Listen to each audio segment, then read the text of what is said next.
Anne of Green Gables, Chapter 10, Anne's Apology. Marilla said nothing to Matthew about the affair that evening. But when Anne proved still refractory the next morning, an explanation had to be made to account for her absence from the breakfast table. Marilla told Matthew the whole story, taking pains to impress him with a due sense of the enormity of Anne's behavior. "It's a good thing Rachel Lynde got a calling down. She's a meddlesome old gossip," was Matthew's consolatory rejoinder. "Matthew Cuthbert, I'm astonished at you. You know that Anne's behavior was dreadful, and yet you take her part. I suppose you'll be saying next thing that she oughtn't to be punished at all." "Well now, no, not exactly," said Matthew uneasily. "I reckon she ought to be punished a little. But don't be too hard on her, Marilla. Recollect, she hasn't ever had anyone to teach her right. You're going to give her something to eat, aren't you?" "When did you ever hear of me starving people into good behavior?" demanded Marilla indignantly. "She'll have her meals regular, and I'll carry them up to her myself. But she'll stay up there until she's willing to apologize to Mrs. Lynde, and that's final, Matthew." Breakfast, dinner, and supper were very silent meals, for Anne still remained obdurate. After each meal, Marilla carried a well-filled tray to the east gable and brought it down later on not noticeably depleted. Matthew eyed its last descent with a troubled eye.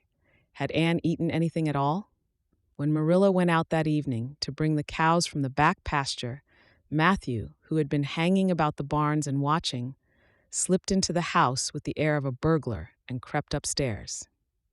As a general thing, Matthew gravitated between the kitchen and the little bedroom off the hall where he slept. Once in a while he ventured uncomfortably into the parlor or sitting room when the minister came to tea. But he had never been upstairs in his own house since the spring he helped Marilla paper the spare bedroom, and that was 4 years ago.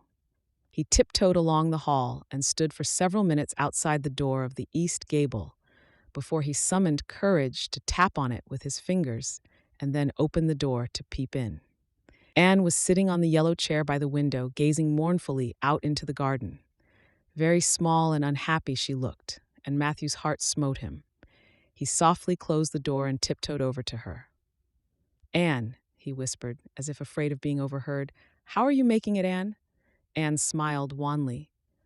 "Pretty well. I imagine a good deal, and that helps to pass the time. Of course, it's rather lonesome, but then I may as well get used to that." Anne smiled again, bravely facing the long years of solitary imprisonment before her. Matthew recollected that he must say what he had come to say without loss of time, lest Marilla return prematurely. "Well now, Anne, don't you think you'd better do it and have it over with?" he whispered. "It'll have to be done sooner or later, you know, for Marilla's a dreadful determined woman. Dreadful determined, Anne. Do it right off, I say, and have it over." "Do you mean apologize to Mrs. Lynde?" "Yes, apologize, that's the very word," said Matthew eagerly. "Just smooth it over, so to speak. That's what I was trying to get at." "I suppose I could do it to oblige you," said Anne thoughtfully. "It would be true enough to say I am sorry, because I am sorry now. I wasn't a bit sorry last night. I was mad clear through, and I stayed mad all night. I know I did because I woke up 3 times and I was just furious every time. But this morning it was over. I wasn't in a temper anymore, and it left a dreadful sort of goneness too. I felt so ashamed of myself, but I just couldn't think of going and telling Mrs. Lynde so. It would be so humiliating. I made up my mind I'd stay shut up here forever rather than do that. But still, I'd do anything for you if you really want me to." "Well, now, of course I do. It's terrible lonesome downstairs without you. Just go and smooth things over. That's a good girl." "Very well," said Anne resignedly. "I'll tell Marilla as soon as she comes in I've repented." That's right, Anne. But don't tell Marilla I said anything about it. She might think I was putting my oar in, and I promised not to do that." "Wild horses won't drag the secret from me," promised Anne solemnly. How would wild horses drag a secret from a person anyhow? But Matthew was gone, scared at his own success. He fled hastily to the remotest corner of the horse pasture lest Marilla should suspect what he had been up to. Marilla herself, upon her return to the house, was agreeably surprised to hear a plaintive voice calling Marilla over the banisters. "Well?" she said, going into the hall. I'm sorry I lost my temper and said rude things, and I'm willing to go and tell Mrs. Lynde so. Very well. Marilla's crispness gave no sign of her relief. She had been wondering what under the canopy she should do if Anne did not give in. I'll take you down after milking. Accordingly, after milking, behold Marilla and Anne walking down the lane, the former erect and triumphant, the latter drooping and dejected. But halfway down, Anne's dejection vanished as if by enchantment. She lifted her head and stepped lightly along, her eyes fixed on the sunset sky and an air of subdued exhilaration about her. Marilla beheld the change disapprovingly. This was no meek penitence such as it behooved her to take into the presence of the offended Mrs. Lynde. "What are you thinking of, Anne?" she asked sharply. "I'm imagining out what I must say to Mrs. Lynde," answered Anne dreamily. This was satisfactory, or should have been so. But Marilla could not rid herself of the notion that something in her scheme of punishment was going askew. Anne had no business to look so rapt and radiant. Rapt and radiant Anne continued until they were in the very presence of Mrs. Lynde, who was sitting knitting by her kitchen window. Then the radiance vanished. Mournful penitence appeared on every feature. Before a word was spoken, Anne suddenly went down on her knees before the astonished Mrs. Rachel and held out her hands beseechingly. "Oh, Mrs. Lynde, I am so extremely sorry," she said with a quiver in her voice. "I could never express all my sorrow. No, not if I used up a whole dictionary. You must just imagine it. I behaved terribly to you, and I've disgraced the dear friends, Matthew and Marilla, who have let me stay at Green Gables, although I'm not a boy. I'm a dreadfully wicked and ungrateful girl, and I deserve to be punished and cast out by respectable people forever. It was very wicked of me to fly into a temper because you told me the truth. It was the truth. Every word you said was true. My hair is red, and I'm freckled and skinny and ugly. What I said to you was true too, but I shouldn't have said it. Oh, Mrs. Lynde, please, please forgive me. If you refuse, it will be a lifelong sorrow on a poor little orphan girl, would you? Even if she had a dreadful temper? Oh, I am sure you wouldn't. Please say you forgive me, Mrs. Lynde." Anne clasped her hands together, bowed her head, and waited for the word of judgment. There was no mistaking her sincerity. It breathed in every tone of her voice. Both Marilla and Mrs. Lynde recognized its unmistakable ring. But the former understood in dismay that Anne was actually enjoying her valley of humiliation, was reveling in the thoroughness of her abasement. Where was the wholesome punishment upon which she, Marilla, had plumed herself? Anne had turned it into a species of positive pleasure. Good Mrs. Lynde, not being overburdened with perception, did not see this. She only perceived that Anne had made a very thorough apology, and all resentment vanished from her kindly, if somewhat officious heart. "There, there, get up, child," she said heartily. "Of course I forgive you. I guess I was a little too hard on you anyway, but I'm such an outspoken person. You just mustn't mind me, that's what. It can't be denied your hair is terrible red. But I knew a girl once, went to school with her, in fact, whose hair was every mite as red as yours when she was young. But when she grew up, it darkened to a real handsome auburn. I wouldn't be a mite surprised if yours did too, not a mite."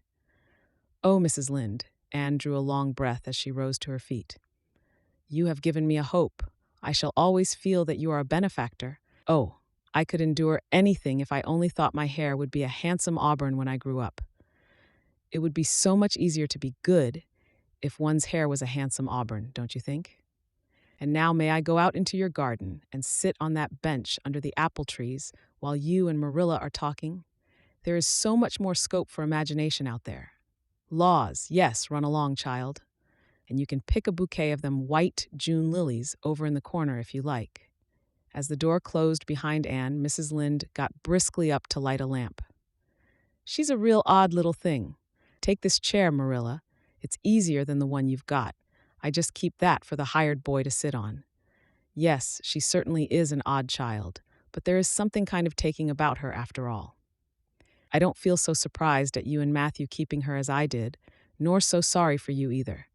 She may turn out all right. Of course, she has a queer way of expressing herself.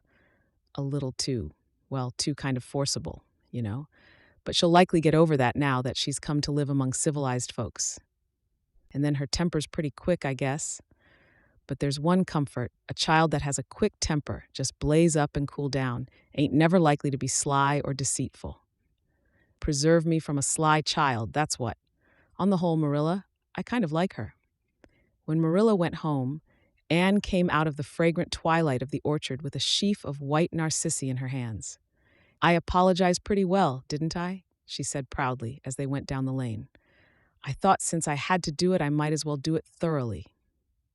You did it thoroughly, all right enough, was Marilla's comment.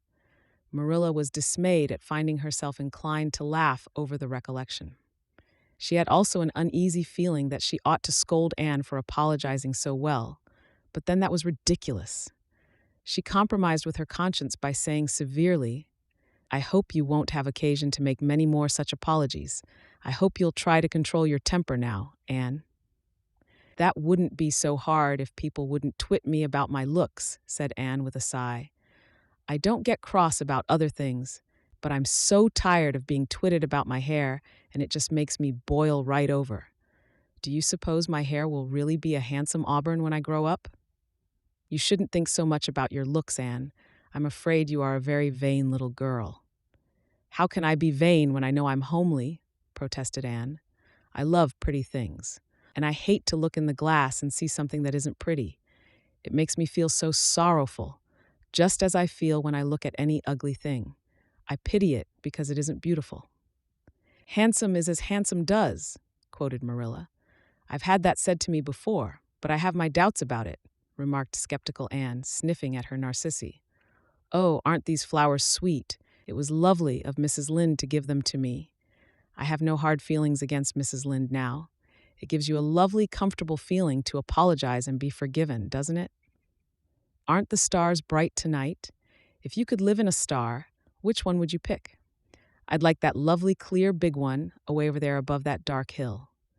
Anne, do hold your tongue, said Marilla, thoroughly worn out trying to follow the gyrations of Anne's thoughts. Anne said no more until they turned into their own lane. A little gypsy wind came down it to meet them, laden with the spicy perfume of young dew-wet ferns. Far up in the shadows, a cheerful light gleamed out through the trees from the kitchen at Green Gables.